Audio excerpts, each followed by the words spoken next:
بسم ربی احمدی دوستو، جیسا کہ میں آپ کے سامنے مرزا صاحب کے دعوی اور مرزا صاحب کی ذات کے متعلق مختلف سوالات یا مختلف نکات اس طرح سے آپ کے سامنے رکھتا ہوں کہ آپ اس پر سوچیں اور غور کریں، اگر ہو سکے تو ان کے متعلق آپ اپنے مربیان سے، عمراء سے، خلیفہ صاحب سے دریافت کریں۔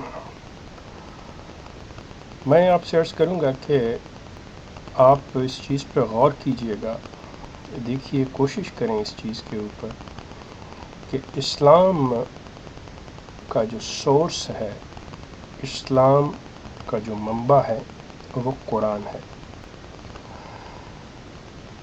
کیا قرآن میں وہ اصطلاحات جو مرزا صاحب نے استعمال کی ہیں، کیا قرآن میں ان کا ذکر ملتا ہے؟ یا قرآن اگر کسی اصطلاح کا ذکر کرتا ہے تو وہ کس طرح سے کرتا ہے؟ مثال کے طور پہ قرآن نبوت کا، حکومت کا، انبیاء کرام کا ذکر کرتا ہے۔ انبیاء کو نبی اور رسول کہا گیا ہے، لیکن کیا آپ یہ دیکھنا گوارا کریں کہ کیا قرآن ذلی نبی، بروزی نبی، امتی نبی، شرعی نبی، غیر شرعی نبی، قرآن مسیح عیسیٰ ابن مریم کا ذکر تو کرتا ہے، کیا قرآن کسی مسیح مسیح کا ذکر کرتا ہے؟ کیا قرآن کسی مسیح محمدی کا ذکر کرتا ہے؟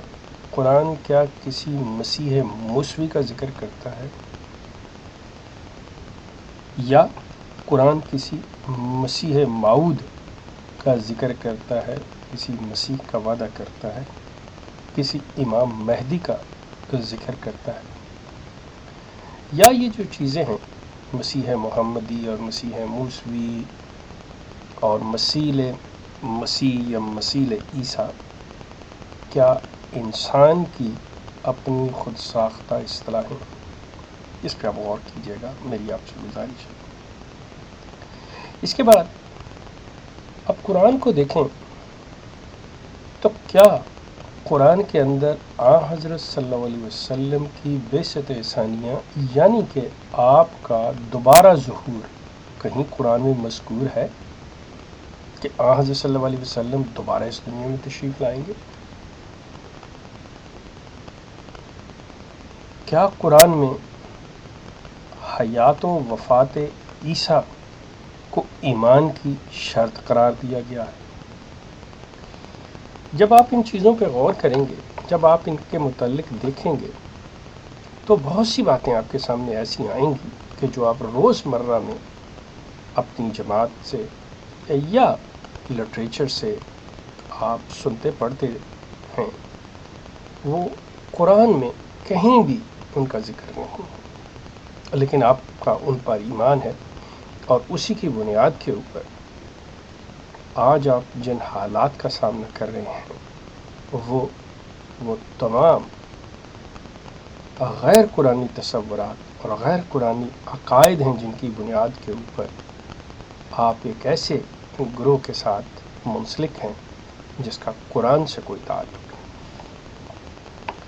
اس میں کوئی شک نہیں کہ مسلمانوں کی ایک بہت بڑی تعداد جو ہے وہ حضرت عیسیٰ علیہ السلام کی آمد کی منتظر ہے، اور اس کا جو سورس ہے کہ ان کی آمد ہوگی وہ احادیث ہیں، قرآن نہیں ہے۔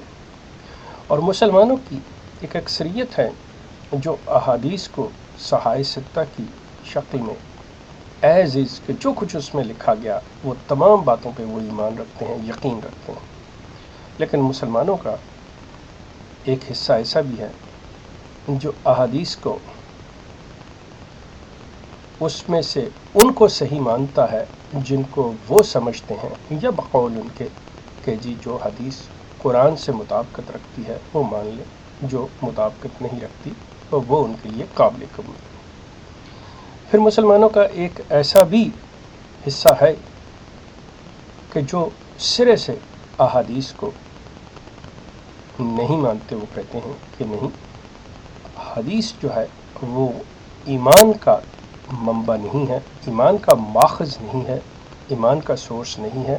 حدیث ہمارے لیے حوالہ ہے، تاریخ ہے، لیکن ہم حدیث سے اپنے ایمان کو اخذ نہیں کر سکتے، بلکہ ایمان کے لیے صرف قرآن ہی ہے۔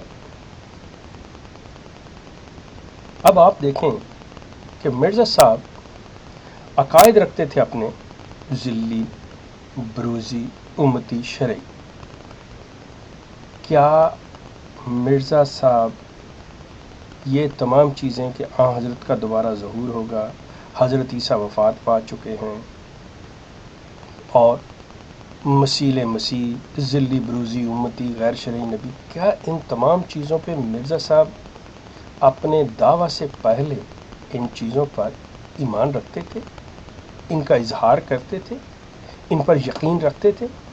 جب وہ مسلمانوں کے درمیان اپنے آپ کو اسلام کا چیمپئن کہلاتے تھے، تو کیا وہ ان عقائد کو اسی طرح سے مانتے تھے؟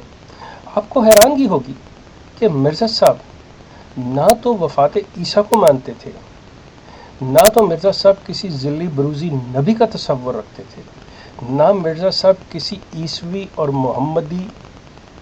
موسوی اور محمدی مسیح کا تصور رکھتے تھے، اور نہ ہی مرزا صاحب کے نزدیک حضرت کا دوبارہ ظہور ممکن تھا جب یہ مسلمانوں کے چیمپئن کہلاتے تھے۔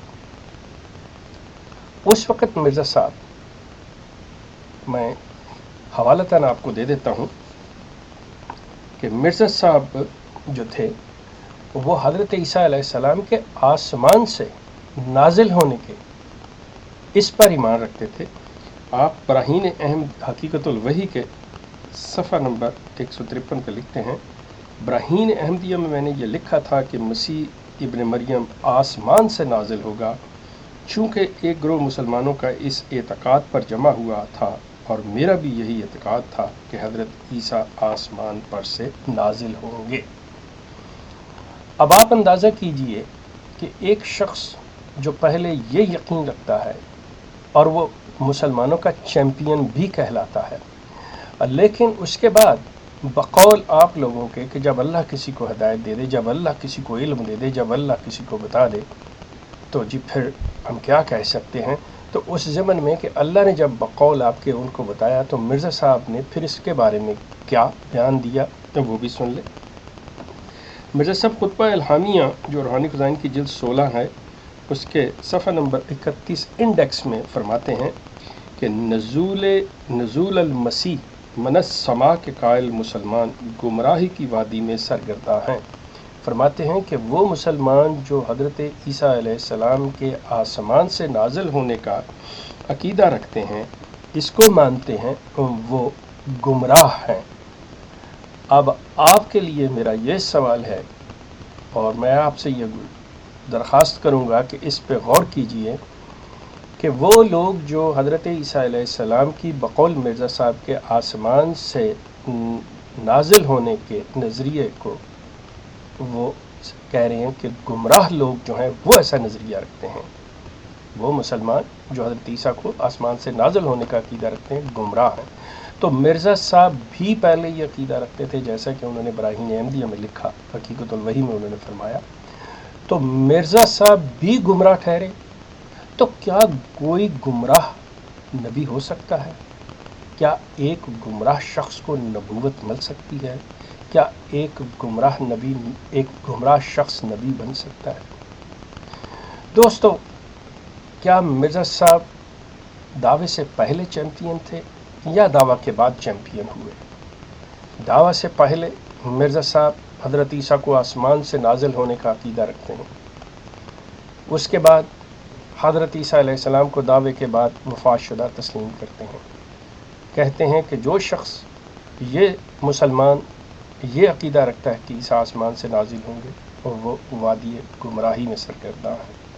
تو جب آپ بھی وادی گمراہی میں سرگرداں تھے تو کیا تاریخ ہمیں، قرآن کیا ہمیں کوئی ایک نبی کا حوالہ دیتا ہے کہ کوئی نبی پہلے گمراہ رہا ہو اور اس کو نبوت عطا کی گئی ہو؟ احمدی دوستو، غور کیجیے گا، سوچیے گا اس پہ۔ آپ کا بہت شکریہ۔